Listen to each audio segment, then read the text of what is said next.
আলহামদুলিল্লাহ আমরা তিনজন আমাদের যে কমিশন এই কমিশনের 3 সদস্য আমরা পদত্যাগ করেছি। আনুষ্ঠানিকভাবে এই পদত্যাগপত্র মন্ত্রিপরিষদ সচিবের কাছে পাঠিয়ে দেওয়া হয়েছে। কাজে এটা সত্য। আমরা আমরা কাজ শুরু করি অন্তর্বর্তীকালীন সরকারের 2024-এর ডিসেম্বরের 10 তারিখে আমি জয়েন করি।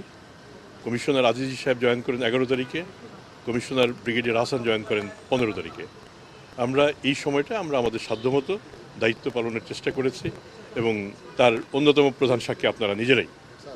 আমরা আপনাদের পরিপূর্ণ সহযোগিতা পেয়েছি এবং আমরা এই জন্য বিশেষভাবে as you are the whistleblower for us আমরা আপনাদের কাছে কৃতজ্ঞতা প্রকাশ করছি। আমরা অন্তর্বর্তীকালীন সরকারের বাকি অংশটুকু আমরা পুরো করেছি এবং নতুন নির্বাচিত সরকার আসার পর আমরা আমাদের 14তম দিনে আমরা পদত্যাগ করেছি। আমাদের পদত্যাগের বিশেষ কোনো কারণ নেই। আমরা অনুভব করেছি যে এই পরিবর্তনের পর নির্বাচিত যে সরকার সেই সরকারেরও প্রত্যাশা রয়েছে। সরকার তার সেই প্রত্যাশা মিট আপ করার জন্য নিশ্চয়ই আমাদের চেয়ে অধিকতর যোগ্য কমিশন এখানে স্থাপন করবেন এবং তাতে দুর্নীতি দমন কমিশন যেমন ভালো হবে, রাষ্ট্রেরও আমি বিশ্বাস করি উপকার হবে এবং সেটা আপনারা নিজেরা নিশ্চয়ই দেখবেন। আমরা এই যে বাড়তি এই নতুন সরকারের সময় যে অংশটুকু কাজ করতে পেরেছি সেই জন্য আমরা সরকারের কাছে কৃতজ্ঞতা জানাচ্ছি। স্যার, আপনি বলেছিলেন দুদকের একটু ভিন্নভাবে বলি, দুদকের নকদাত ছাড় হচ্ছে। এর আগে একজন কমিশনার চেয়ারম্যান বলেছিলেন দুদকের নকদাত নাই।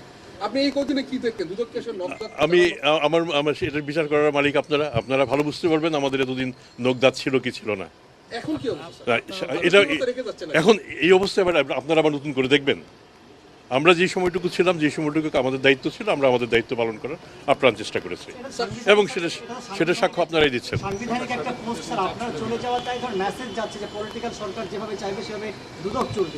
আমার মনে হয় আমি তো নিজেই বলেছি যে একটা নতুন সরকার এসছে, সেই সরকারের একটা প্রত্যাশা আছে, সরকারের ম্যানিফেস্টো আছে, সরকারের সেই সিদ্ধান্ত অনুযায়ী কাজ করবে। এটাতে তো আমি অন্য ব্যত্যয় কিছু দেখছি না। স্যার, আপনাদের পদটা তো স্যার আইন দ্বারা প্রতিষ্ঠিত একটি পদ। এই পদে আপনাদেরকে কি কেউ কোনো জায়গা থেকে আমার মনে হয় আমাদের এইভাবে দেখতে হবে ব্যাপারটা। চলেন আমরা সেভাবে কেন চিন্তা করি। একটা নতুন সরকারের প্রত্যাশা থাকতেই তো পারে এবং আমাদেরও তো একটা অনুভূতি থাকতে পারে। আমরা অনুভব করেছি যে এখন আমাদের চেয়ে অধিকতর যোগ্য লোকের কাজ করা প্রয়োজন।